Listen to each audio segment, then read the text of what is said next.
Nipsey Hussle, rest in peace, was a rapper from LA, specifically South Central LA in the Crenshaw district, who had commercial success but more importantly a long-lasting legacy, and was able to build a huge clothing brand called the Marathon Clothing. You've probably seen the hoodies before, they say Crenshaw on them, but in his time on this earth, he mastered not only making timeless music, but also growing a successful clothing brand and a successful personal brand. And today we're gonna look into his blueprint to build a successful brand yourself. Crenshaw, as much as Crenshaw is about a place, it's also, if you listen to them songs, also about what I believe in and who I am as an individual. And I think those values stood up and people like, okay, that's what we gonna identify Nip as. Right. Is what he believe in. One of the most important things about building a successful brand is making sure that you can see what the brand stands for in all of its work. For example, who decides war? You will rarely see a piece that does not have some kind of Jesus imagery, because the entire point of the brand is to have like God imagery on clothes and like the stained glass windows that look like they came out of a church. Even the ones that aren't directly correlated, you can see what the brand stands for. So no matter what kind of brand you're building, a personal brand, a clothing brand, a toothbrush brand, you should be able to show what the brand stands for in every product. Info, you gotta give us your name, number, email address, social networking. So it goes into your database. So it goes into my database and I can see my real fans. You know what I mean? I can see who spends the most with me. A nigga walk up to me like, Nip, I'm your biggest fan. Right, you I like, can pull out, actually, bro. You know what I'm saying? I really know you're not. Yeah, you really number like 51, but respect though. Yeah, but keep on going. You Yeah. know what I'm saying? Keep on going. Even for your touring, if you sell 10 million units, how many of them people was in LA? You know what I'm saying? What kind of venue could that fill? Why you need Ticketmaster? Right. Why you need all these middlemen if you going directly to your people? You could do what James Brown did. You know what I'm saying? And he went direct. He was Get the booking money in the himself. bag. Hell Period. yeah. You know what I'm saying? And so that's the goal long term.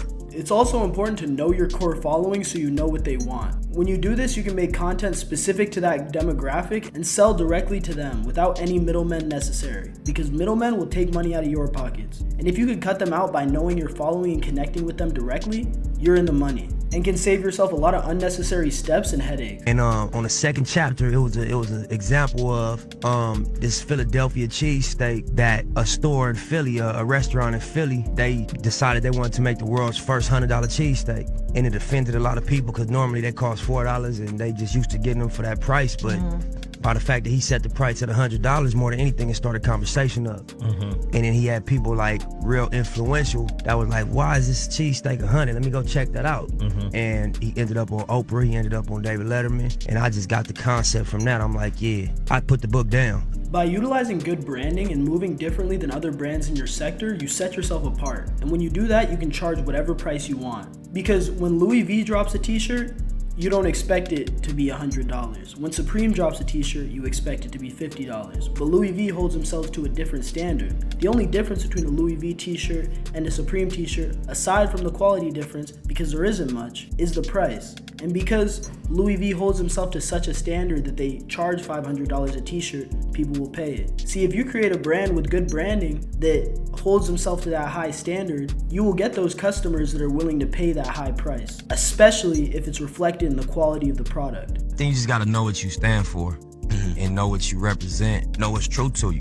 Because you can't please everybody, you can't be everything to everybody, but you could be true and you could be yourself and comfortable in your skin and just represent what's real to you. It's just being authentic, and you know, people can see a mirror of their truth in you and be like, you know, I would carry it like that, or you know what I'm saying, he don't seem like he putting on or trying to live up to a persona right now. He just being himself. Staying true to what you stand for and knowing what you represent is the most important thing in branding. Because if you have a brand that's trying to be another brand, it's really easy to write it off as, oh, they're just trying to be that person. But if they're true to themselves, if it's something you really never seen before, if it's something that speaks to you personally, then it's gonna affect you in a different way. And you don't necessarily have to try to speak to people personally to speak to them personally. You just gotta be true to yourself. And people will be inspired by that truth that you have, that you put out there. Because a lot of people are afraid to do that. Most brands, you see most brands in Tilly's, you go into Tilly's, you go into Zoomies, bro, whatever PacSun store you want to go into, bro. 99% of those shirts, if you put them all across the wall, you won't be able to tell which brand is which because they all copy each other. But certain brands that separate themselves, you will be able to pick that shirt out of 100 shirts, 1,000 shirts, because they separate themselves. They brand themselves specifically to themselves. I play Machiavelli from Pac still. Yeah. You know, timeless classic, like authentic music. I play The Fix from Scarface still. Or I don't try to consider, it's going real fast right now. Everybody's dropping. I try not to think in that term. I'm thinking like, make some great music and people won't appreciate it and be able to live with it. It is important to make timeless content not only because it will pay you forever, but because people can go back to it and enjoy it years after it was made, and still enjoy it the same way they did the day it dropped. And more importantly, when you produce timeless content, it will last much longer than you will live. So when you're gone and people only have what you left behind to remember you by, it will be something that they can still enjoy and not something that's dependent on novelty or trends. This is something I've dealt with my videos. Some of my videos, for example, my channel trailer is a video that's timeless that people could go back to at any point, but other videos that I make are time sensitive. And those videos will have a lot of success right now, but going forward in 2, 3, 4 years, they're gonna stop getting views and people are gonna stop caring because it's no longer relevant. But your art should not be dependent on relevance. It should be dependent on the quality of the art and its ability to stand the test of time. Yeah, everybody operate off logic. What's good for them. Sure. It's true. And that create opportunities. And that create, lack of code.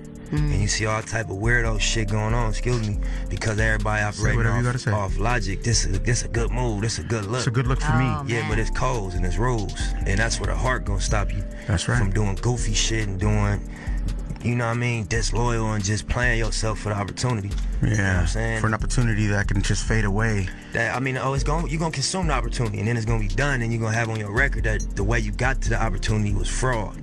And that's not gonna go nowhere. In the modern day, we see a lot of people going against what they stand for an opportunity or for numbers or for money. And as a creator, it is important to maintain a code and to stand on what you stand for and not let any opportunity let you compromise your brand or your integrity. And especially as a creator or an artist, you will have many opportunities come up where people ask you to compromise your brand for their own gain. It'll be a great look right now. It'll probably boost your success astronomically. But what they don't tell you is later down the line, it's gonna make you look crazy. I think this last one didn't pop that much. What, 444? I think it did pop.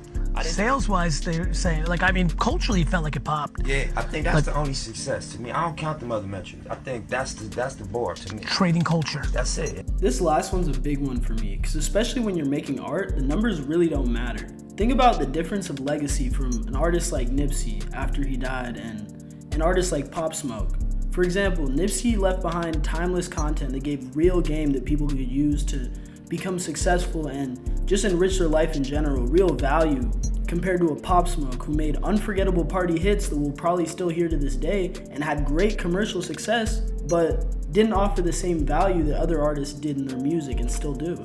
And just because one of them had better numbers doesn't necessarily mean they have a better legacy or a longer lasting legacy. So what I think is more important to focus on is what you're really leaving behind and what you're really giving to people. Are you giving people something they can listen to while they forget about their problems, or are you giving something people can listen to figure out their problems, to move forward in life? And I don't just mean in music. I'm saying it in music terms because that's what the video is about, but this goes for everything you do. Anything you sell, anything you put on the internet, you put on YouTube. You can create content that will entertain people, you can create content that will educate people, you can create content that will motivate people, you can create content that will get people riled up and probably get more views than the motivational content, but a lot of people want to be motivated. If you follow this blueprint, you will have no trouble creating a long-lasting, successful brand without compromising your morals or integrity. I hope you enjoyed this video, and if you did, hit the like button, comment, subscribe, and watch this video on Duke Dennis Blueprint to blow up in 3 months.